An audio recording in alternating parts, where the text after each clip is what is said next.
नमस्कार। गुजरात के राज्यपाल श्रीमान आचार्य देवव्रत जी,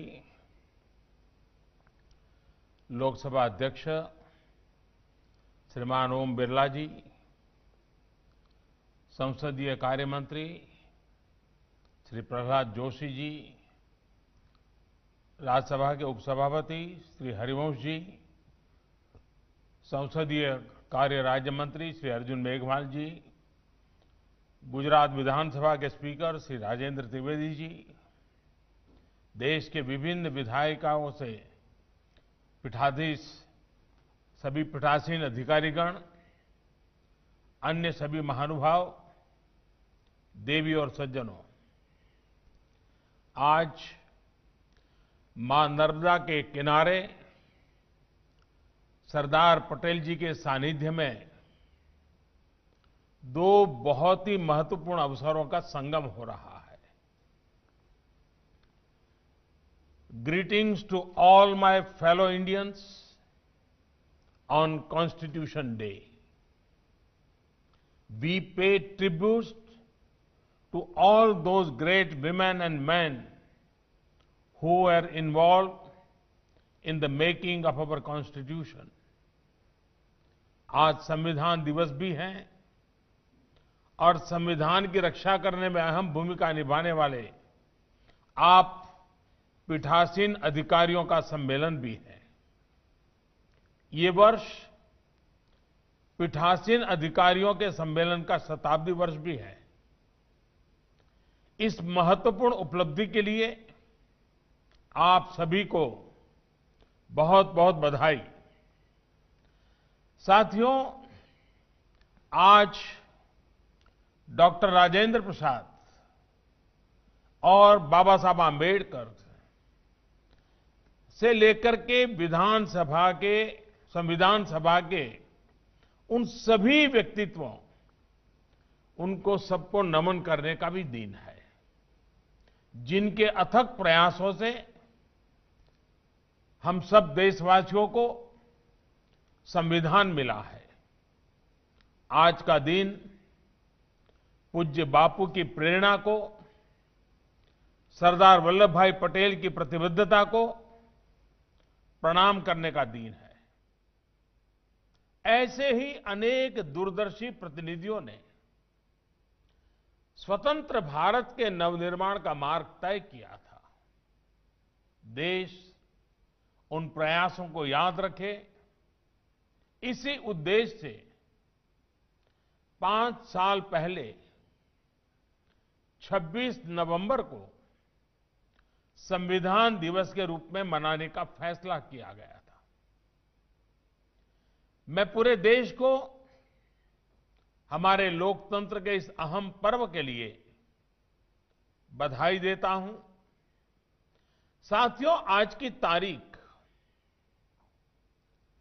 देश पर सबसे बड़े आतंकी हमले के साथ भी जुड़ी हुई है। 2008 में पाकिस्तान से भेजे गए आतंकियों ने मुंबई पर धावा बोल दिया था। इस हमले में अनेक लोगों की मृत्यु हुई थी। अनेक देशों के लोग मारे गए थे। मैं मुंबई हमले में मारे गए सभी लोगों को अपनी श्रद्धांजलि अर्पित करता हूं। इस हमले में हमारे पुलिस बल के कई जाबाज शहीद हुए थे, मैं उन्हें भी नमन करता हूं। मुंबई हमले के जख्म भारत भूल नहीं सकता। अब आज का भारत नई नीति, नई रीति के साथ आतंकवाद का मुकाबला कर रहा है। मुंबई हमले जैसी साजिशों को नाकाम कर रहे, आतंक को मुंहतोड़ जवाब देने वाले, भारत की रक्षा में प्रतिपल जुटे हमारे सुरक्षा बलों का भी आज मैं वंदन करता हूं।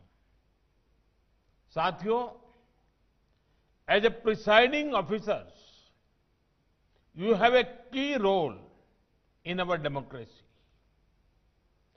आप सभी पीठासीन अधिकारी कानून निर्माता के रूप में संविधान और देश के सामान्य मानवी को जोड़ने वाली एक बहुत अहम कड़ी है। विधायक होने के साथ साथ आप सदन के स्पीकर भी हैं। ऐसे में हमारे संविधान की तीनों महत्वपूर्ण अंग विधायिका, कार्यपालिका और न्यायपालिका के बीच बेहतर सामंजस्य स्थापित करने में आप बहुत बड़ी भूमिका अदा कर सकते हैं। आपने अपने सम्मेलन में इस पर काफी चर्चा भी की है। संविधान की रक्षा में न्यायपालिका की अपनी भूमिका होती है, लेकिन स्पीकर लॉ मेकिंग बॉडी का फेस होता है। इसलिए स्पीकर एक तरह से संविधान के सुरक्षा के कवच का पहला प्रहरी भी है। साथियों, संविधान के तीनों अंगों की भूमिका से लेकर मर्यादा तक सब कुछ संविधान में ही वर्णित है। 70 के दशक में हमने देखा था कि कैसे सेपरेशन ऑफ पावर की मर्यादा को भंग करने की कोशिश हुई थी, लेकिन इसका जवाब भी देश को संविधान से ही मिला। बल्कि इमरजेंसी के उस दौर के बाद चेक्स एंड बैलेंस का सिस्टम मजबूत से मजबूत होता गया। विधायिका, कार्यपालिका और न्यायपालिका तीनों ही उस कालखंड से बहुत कुछ सीखकर आगे बढ़े हैं। आज भी वो सीख उतनी ही प्रासंगिक है। बीते 6-7 सालों में विधायिका, कार्यपालिका और न्यायपालिका में सामंजस्य को और बेहतर करने का प्रयास हुआ है। साथियों, इस तरह के प्रयासों का सबसे बड़ा प्रभाव पड़ता है जनता के विश्वास पर। कठिन से कठिन समय में भी जनता की आस्था इन 3 अंगों पर बनी रहती है। ये हमने इन दिनों इस वैश्विक महामारी के समय भी बखूबी देखा है। भारत की 130 करोड़ से ज्यादा जनता ने जिस परिपक्वता का परिचय दिया है, उसकी एक बड़ी वजह सभी भारतीयों का संविधान के तीनों अंगों पर पूर्ण विश्वास है। इस विश्वास को बढ़ाने के लिए निरंतर काम भी हुआ है। महामारी के इस समय में देश की संसद ने राष्ट्रहित से जुड़े कानूनों के लिए, आत्मनिर्भर भारत के लिए, महत्वपूर्ण कानूनों के लिए जो तत्परता और प्रतिबद्धता दिखाई है, वह भी अभूतपूर्व है। इस दौरान संसद के दोनों सदनों में तय समय से ज्यादा काम हुआ है। सांसदों ने अपने वेतन में भी कटौती करके अपनी प्रतिबद्धता जताई है। अनेक राज्यों के विधायकों ने भी अपने वेतन का कुछ अंश देकर कोरोना के खिलाफ लड़ाई में अपना सहयोग दिया है। I want to appreciate all these efforts. In the COVID times, these steps play a leading role in boosting public confidence. साथियों, कोरोना के इस समय में हमारी चुनाव प्रणाली की मजबूती भी दुनिया ने देखी है। इतने बड़े स्तर पर चुनाव होना समय पर परिणाम आना, सुचारू रूप से नई सरकार का बनना, ये इतना भी आसान नहीं है। हमें हमारे संविधान से जो ताकत मिली है, वो ऐसे हर मुश्किल कार्यों को आसान बनाती है। हमारा संविधान 21वीं सदी में बदलते समय की हर चुनौती से निपटने के लिए हमारा मार्गदर्शन करता है। नई पीढ़ी के साथ उसका जुड़ाव बढ़े, ये दायित्व हम सभी पर है। आने वाले समय में संविधान 75 वर्ष की ओर तेज गति से आगे बढ़ रहा है। उसी प्रकार से आजाद भारत की 75 वर्ष का होना वाला है। ऐसे में व्यवस्थाओं को समय के अनुकूल बनाने के लिए, बड़े कदम उठाने के लिए हमें संकल्पित भाव से काम करना होगा। राष्ट्र के रूप में लिए गए हर संकल्प को सिद्ध करने के लिए विधायिका, कार्यपालिका और न्यायपालिका उसको बेहतर तालमेल के साथ काम करते रहना है। हमारे हर निर्णय का आधार एक ही तराजू से तोलना चाहिए, एक ही मानदंड होना चाहिए, और वो मानदंड है राष्ट्रहित। राष्ट्रहित, यही हमारा तराजू होना चाहिए। हमें ये याद रखना है कि जब विचारों में देशहित, लोकहित, उसके बजाय राजनीति हावी होती है, तो उसका नुकसान देश को उठाना पड़ता है। जब हर कोई अलग अलग सोचता है, तो क्या परिणाम होते हैं, उसका गवाह आप 2 दिन से जहां विराजमान हैं, वो सरदार सरोवर डैम भी उसका एक बहुत बड़ा उदाहरण है। साथियों, केवड़िया प्रवास के दौरान आप सभी ने सरदार सरोवर डैम की विशालता देखी है, भव्यता देखी है, उसकी शक्ति देखी है। लेकिन इस डैम का काम बरसों तक अटका रहा, फंसा रहा। आजादी के कुछ वर्षों के बाद शुरू हुआ था, और आजादी के 75 वर्ष जब सामने आए हैं, अभी कुछ साल पहले वो पूरा हुआ। कैसी कैसी बाधाएं, कैसे कैसे लोगों के द्वारा रुकावटें, किस प्रकार से संविधान का दुरुपयोग करने का प्रयास हुआ, और इतना बड़ा प्रोजेक्ट, जनहित का प्रोजेक्ट, इतने सालों तक लटका रहा। आज इस डैम का लाभ गुजरात के साथ ही मध्य प्रदेश, महाराष्ट्र और राजस्थान के लोगों को भी हो रहा है।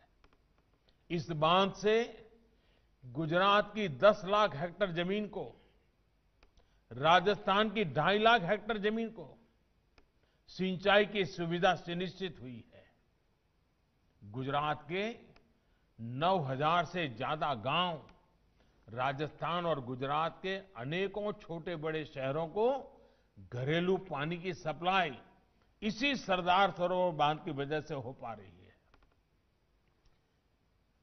और जब पानी की बात आती है, तो मुझे एक प्रसंग भी याद आता है। जब नर्मदा का पानी अनेक विवादों में रहा, अनेक संकटों से गुजरे, आखिरकार कुछ रास्ते निकले, लेकिन जब राजस्थान को पानी पहुंचाया, तो भैरों सिंह जी शेखावत और जसवंत सिंह जी दोनों गांधीनगर स्पेशली मिलने आए। मैंने पूछा क्या काम है, बोले आकर के बताएंगे। वो आए और मुझे उतना उन्होंने अभिनंदन दिए, इतने आशीर्वाद दिए, इतनी, मैंने कहा इतना प्यार, इतनी भावना क्या। अरे बोले भाई, इतिहास गवाह है कि पानी के बूंद के लिए भी युद्ध हुए हैं, लड़ाइयां हुई हैं। दो दो परिवारों के बीच बंटवारा हो गया है। बिना कोई संघर्ष, बिना कोई झगड़े गुजरात से नर्मदा का पानी राजस्थान पहुंच गया, राजस्थान की सूखी धरती को अपने पानी पहुंचाया। ये हमारे लिए इतने गर्व और आनंद का विषय है और इसलिए हम तुम्हें मिलने आए हैं। आप देखिए, ये काम अगर पहले हुआ होता, इसी बांध से जो बिजली पैदा हो रही है उसका अधिकांश लाभ मध्य प्रदेश और महाराष्ट्र को हो रहा है। साथियों, ये सब वर्षों पहले भी हो सकता था। लोक कल्याण की सोच के साथ, विकास को सर्वोच्च प्राथमिकता की अप्रोच के साथ ये लाभ पहले भी मिल सकते थे, लेकिन वर्षों तक जनता इनसे वंचित रही। और आप देखिए, जिन लोगों ने ऐसा किया उन्हें कोई पश्चाताप नहीं है। इतना बड़ा राष्ट्रीय नुकसान हुआ, बांध की लागत कहां से कहां पहुंच गई, लेकिन जो इसके जिम्मेदार थे उनके चेहरे पर कोई शिकन नहीं है। हमें देश को इस प्रवृत्ति से बाहर निकालना है। साथियों, सरदार पटेल की इतनी विशाल प्रतिमा के सामने जाकर दर्शन करके आप लोगों ने भी नई ऊर्जा महसूस की होगी। आपको भी एक नई प्रेरणा मिली होगी। दुनिया की सबसे ऊंची प्रतिमा स्टैच्यू ऑफ यूनिटी, ये हर भारतीय का गौरव बढ़ाती है। और जब सरदार पटेल स्टैच्यू बना है, वो जनसंघ के मेंबर नहीं थे, भाजपा के मेंबर नहीं थे, कोई राजनीतिक छुआछूत नहीं। जैसे सदन में एक भाव की आवश्यकता होती है, वैसे देश में भी एक भाव की आवश्यकता होती है। ये सरदार साहब का स्मारक उस बात का जीता जागता सबूत है कि जहां कोई राजनीतिक छुआछूत नहीं है। देश से बड़ा कुछ नहीं होता, देश के गौरव से बड़ा कुछ नहीं होता। आप कल्पना कर सकते हैं, 2018 में स्टैच्यू ऑफ यूनिटी के लोकार्पण के बाद करीब करीब 46 लाख लोग, 46 लाख, यहां इस सरदार साहब स्टैच्यू को अपना नमन करने के लिए आए हैं। कोरोना की वजह से 7 महीनों तक स्टैच्यू दर्शन बंद नहीं हुए होते तो ये आंकड़ा और ज्यादा होता। मां नर्मदा के आशीर्वाद से स्टैच्यू ऑफ यूनिटी, ये पूरा केवड़िया शहर भारत के भव्यतम शहरों में शामिल होने के लिए तेजी से खड़ा हो रहा है। सिर्फ कुछ ही वर्षों में, और अभी ये गवर्नर श्रीमान आचार्य जी ने बड़े विस्तार से इसका वर्णन किया है, कुछ ही वर्षों में इस स्थान का कायाकल्प हो गया है। जब विकास को सर्वोपरि रखकर, कर्तव्य भार को सर्वोपरि रखकर काम होता है तो परिणाम भी मिलते हैं। आपने देखा होगा, इन 2 दिन दरमियान आपको कई गाइड से मिलना हुआ होगा, कई व्यवस्था में जुड़े हुए लोगों से मिलना। ये सारे नौजवान बेटे बेटियां इसी इलाके की हैं, आदिवासी परिवारों की बच्चियां हैं। और आपको जब बताती होगी, बहुत एग्जैक्टनेस शब्दों का उपयोग करती हैं, आपने देखा होगा। ये ताकत हमारे देश में पड़ी है, हमारे गांव के अंदर भी ये ताकत पड़ी है। सिर्फ थोड़ी राख हटाने की जरूरत है, वो एकदम से प्रज्वलित हो जाती है। आपने देखा होगा दोस्तों, विकास के इन कार्यों ने यहां के आदिवासी भाई बहनों को भी एक नया आत्मविश्वास दिया है। साथियों, हर नागरिक का आत्मसम्मान हो, आत्मविश्वास बढ़े, ये संविधान की भी अपेक्षा है, हमारा भी ये निरंतर प्रयास है। ये तभी संभव है जब हम सभी अपने कर्तव्यों को, अपने अधिकारों का स्रोत मानेंगे, अपने कर्तव्यों को सर्वोच्च प्राथमिकता देंगे। कर्तव्यों पर, संविधान पर सबसे ज्यादा बल दिया गया है, लेकिन पहले के दौर में उसे ही भुला दिया गया। चाहे सामान्य नागरिक हो, कर्मचारी हो, जनप्रतिनिधि हो, न्यायिक व्यवस्था से जुड़े लोग हो, हर व्यक्ति, हर संस्थान के लिए कर्तव्यों का पालन बहुत प्राथमिकता है, बहुत जरूरी है। संविधान में तो हर नागरिक के लिए ये कर्तव्य लिखित रूप में भी है और अभी हमारे स्पीकर आदरणीय बिरला जी ने कर्तव्यों के विषय में विस्तार से हमारे सामने विषय भी रखा। Friends, our constitution has many special features, but one very special feature is the importance given to duties. Mahatma Gandhi himself was very keen about this. He saw a close link between rights and duties. He felt that once we perform our duties, rights will be safeguarded. साथियों, अब हमारे प्रयास ये होने चाहिए कि संविधान के प्रति सामान्य नागरिक की समझ और ज्यादा व्यापक हो। इसके लिए संविधान को जानना, समझना भी बहुत जरूरी है। आजकल हम सब लोग सुनते हैं केवाईसी, ये बहुत कॉमन शब्द है, हर कोई जानता है। केवाईसी का मतलब है नो योर कस्टमर। ये डिजिटल सुरक्षा का एक बड़ा अहम पहलू बना हुआ है। उसी तरह केवाईसी एक नए रूप में, केवाईसी यानी नो योर कॉन्स्टिट्यूशन, हमारे संविधान सुरक्षा कवच को भी मजबूत कर सकता है। इसलिए मैं संविधान के प्रति जागरूकता के लिए निरंतर अभियान चलाते रहना, ये देश की आने वाली पीढ़ियों के लिए आवश्यक मानता हूं। विशेषकर स्कूलों में, कॉलेजों में हमारी नई पीढ़ी को इससे बहुत करीब से परिचय करना हो चुका। I would urge you all to take initiative that make aspects of our constitution more popular among our youth, that too through innovative methods.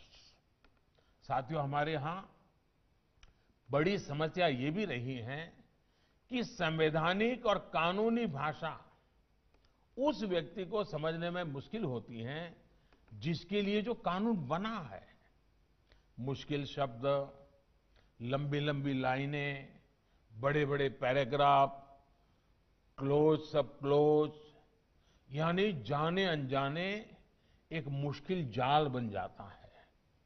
हमारे कानूनों की भाषा इतनी आसान होनी चाहिए कि सामान्य से सामान्य व्यक्ति भी उसको समझ सके। हम भारत के लोगों ने इस संविधान खुद को दिया है, इसलिए इसके तहत लिए गए हर फैसले, हर कानून से सामान्य नागरिक सीधा कनेक्ट महसूस करे, ये सुनिश्चित करना होगा। इसमें आप जैसे पीठासीन अधिकारियों की बहुत बड़ी मदद मिल सकती है। इसी तरह समय के साथ जो कानून अपना महत्व खो चुके हैं, उनको हटाने की प्रक्रिया भी आसान होनी चाहिए। अभी हमारे माननीय हरिवंश जी ने उसके विषय में अच्छे उदाहरण दिए हमारे सामने। ऐसे कानून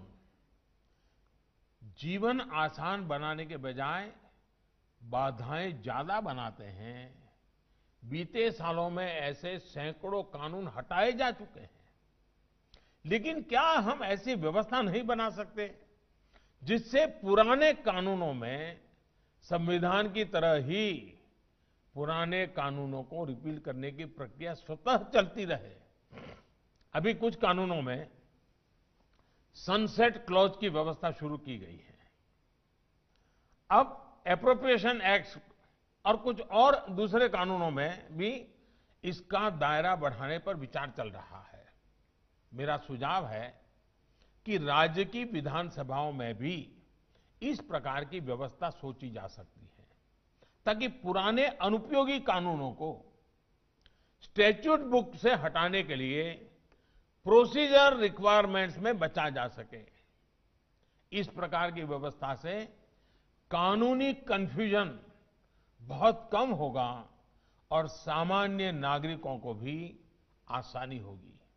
साथियों, एक और विषय है और वो भी इतना ही महत्वपूर्ण है, वो चुनावों का।